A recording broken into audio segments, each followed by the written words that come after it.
Black hole ब्रह्मांड की सबसे ताकतवर और रहस्यमयी चीजें हैं। ये जितने ज्यादा अजीब हैं उतने ही ज्यादा जटिल भी। लेकिन अगर कोई ब्लैक होल में गिर जाए तो क्या होगा, और असल में ये है क्या? सबसे पहले हमें स्पेस और टाइम के बारे में बात करनी होगी। स्पेस और टाइम वो मंच हैं जिन पर पूरा ब्रह्मांड खेलता है, लेकिन ये मंच स्थिर नहीं है और न ही समय हर जगह एक जैसा चलता है। सब कुछ सापेक्ष है। द्रव्य स्पेस को मोड़ता है और ये मुड़ा हुआ स्पेस फिर द्रव्य को बताता है कि कैसे हिलना है। जब सितारे और ग्रह इस मंच पर रखे जाते हैं तो उनके नीचे का स्पेस दब जाता है। यही मुड़ा और धंसा हुआ स्पेस हमें ग्रेविटी यानी गुरुत्वाकर्षण देता है। लेकिन ब्लैक होल सिर्फ मंच को मोड़ते नहीं है, ये तो जैसे एक जाल का दरवाजा होते हैं। इतनी भारी जगह है कि वहां से बाहर निकलना असंभव हो जाता है और ब्रह्मांड के नियम बदल जाते हैं। ज्यादातर ब्लैक होल तब बनते हैं जब बहुत बड़े सितारे मरते हैं। उनके जीवन के आखिरी पलों में उनका अंदरूनी हिस्सा प्रकाश की गति के 1/4 हिस्से पर अंदर की ओर धंस जाता है। इससे इतना सारा द्रव्य एक बेहद छोटी जगह में समा जाता है जो ब्रह्मांड के मंच को ही तोड़ देता है। एक ब्लैक होल जिसकी द्रव्यमान सूर्य से 10 गुना हो, उसका व्यास मात्र 60 किलोमीटर होगा। और अगर आप सीधे एक ब्लैक होल की तरफ देखेंगे तो आपको कुछ दिखेगा ही नहीं। उसका बाहरी हिस्सा एक अदृश्य दीवार जैसी होता है जिसे कहते हैं इवेंट होराइजन। इसके अंदर जो भी गया वो फिर कभी बाहर नहीं आ सकता। ब्लैक होल के इतने ज्यादा मुड़े हुए स्पेस की वजह से रोशनी तक नहीं निकल सकती, और जब कोई सूचना बाहर ही नहीं आ सकती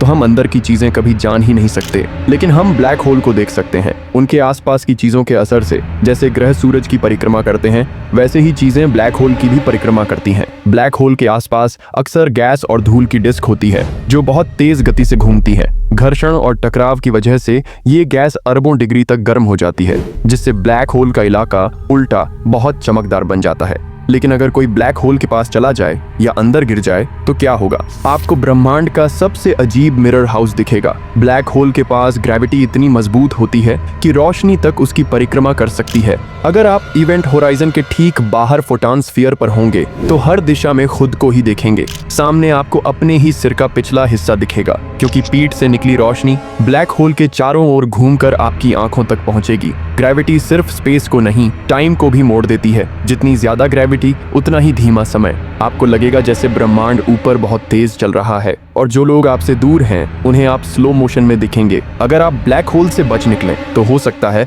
ब्रह्मांड में हजारों साल बीत चुके हों, यानी एक तरह की टाइम ट्रैवल, लेकिन सिर्फ एक ही दिशा में। लेकिन ज्यादा पास जाना जानलेवा हो सकता है। आपके शरीर के निचले हिस्से पर ज्यादा खिंचाव होगा और वो स्पैगेटी की तरह खिंचकर अलग हो जाएगा। यही है स्पैगेटिफिकेशन। अंत में आप गर्म प्लाज्मा की एक धारा बन जाएंगे जो ब्लैक होल में समा जाएगी और फिर कभी नहीं दिखेगी। छोटे ब्लैक होल में ये मौत जल्दी होती है, लेकिन अगर आप सुपरमैसिव ब्लैक होल में गिरें जैसे कि हमारी गैलेक्सी के सेंटर में है तो शायद आप इवेंट होराइजन पार भी कर जाएं। बाहर खड़ा ऑब्जर्वर देखेगा कि आप धीरे धीरे गायब हो रहे हैं, लेकिन कभी अंदर जाते नहीं दिखेंगे आपके लिए। अंधकार धीरे धीरे बढ़ेगा और ब्रह्मांड की रोशनी एक छोटे से बिंदु में सिमट जाएगी। अब आप इवेंट होराइजन के अंदर हैं, जहां स्पेस और टाइम इतने तोड़े मरोड़े हुए हैं कि असली टाइम ट्रैवल भी संभव हो सकता है। लेकिन अच्छा है कि यहाँ से कुछ बाहर नहीं निकल सकता, वरना ब्रह्मांड में पैराडॉक्स और बड़ी उलझनें पैदा हो सकती थी। लेकिन अब इससे फर्क नहीं पड़ता कि आप बचे हैं या नहीं। अब एक ही अंत है, क्रशिंग डेथ। इस जगह पर कहीं भी जाने का मतलब है सिंगुलैरिटी की ओर बढ़ना।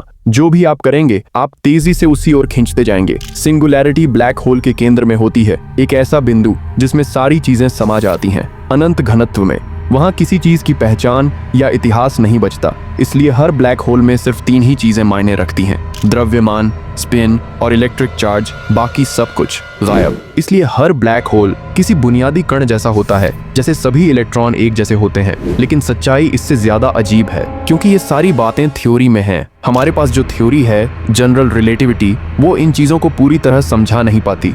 अनंत वक्रता, अनंत घनत्व, हमारी गणित ही फेल हो जाती है। और याद रखें, ये सब थ्योरी ऐसे ब्लैक होल पर आधारित है जो घूमते नहीं हैं, क्योंकि ऐसे ब्लैक होल की गणना आसान होती है। लेकिन असल में हर ब्लैक होल घूम रहा है, वो भी प्रकाश की गति के 90% तक। इससे चीजें और भी डरावनी हो जाती हैं। घूमते ब्लैक होल्स में सिंगुलैरिटी एक बिंदु नहीं बल्कि एक रिंग बन जाती है, जिसे कहते हैं रिंगुलैरिटी।